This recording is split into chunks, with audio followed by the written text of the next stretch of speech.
Hi everyone, Brian here from Black Ops Toys. Wanted to do another tip of the week. Wanted to show you some of the tools that I use on a daily basis, which are these guys, needle nose pliers and curved needle nose pliers. That's the way I tell the difference. Also, one's red, one's black. So, I use these taking apart figures to load on the website, and I also use these to take apart and put together figures that I actually make. So, how I use these. A couple different ways. I use them on pegs all the time. So normally you have a figure, it comes with pegs, and these are really hard to get. So if you get a pair of tweezers in there, you could do, I mean, you can't get them out. So these right here give you leverage. So I'm just gonna pop that out. They give me leverage and reach. So depending on the boot, you may have a boot that's really long. That's really long that you need to go down farther in order to get the peg. But these typically give me more leverage.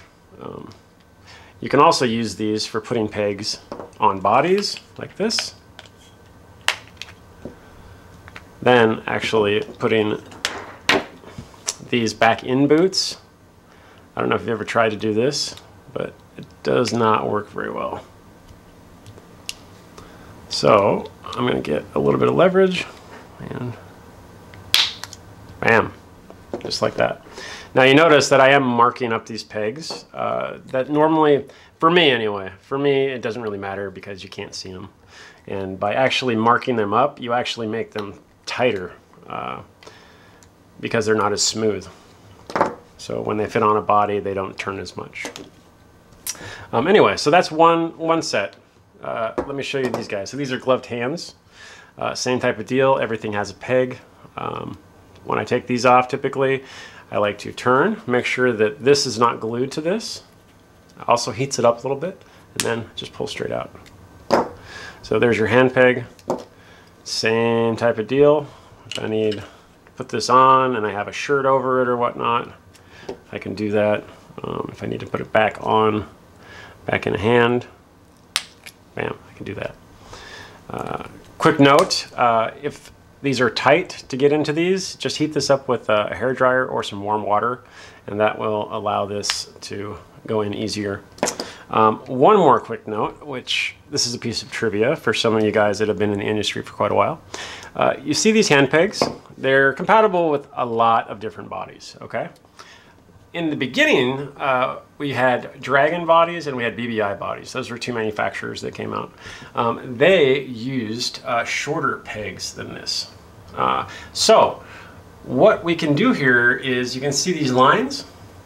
Those are actually cut lines. So if I wanted to, I could actually come in here, cut that off, and now my peg is shorter and it fits into those older style bodies. I'm not going to do that because I don't need it, but just a piece of trivia. So, do one thing real quick. I'm going to show you. Same type of deal. I'm going to go in with these guys. Get a nice firm grip. I'm going to go like this. Making sure it's not glued. Then I'm going to pull straight out. Okay. Again, make sure your plastic is room temperature. Make sure it's not cold. If you want to do something to not mark up the pegs, you can use a plastic bag. I think I've showed this before once or twice. Plastic bag. It's a little bit harder to get a grip, but now hopefully that doesn't chew the peg up as much, but it did. So you can use padding to pull it out. So if you like this tip of the week, please hit that subscribe button and ring that bell to be notified of new content.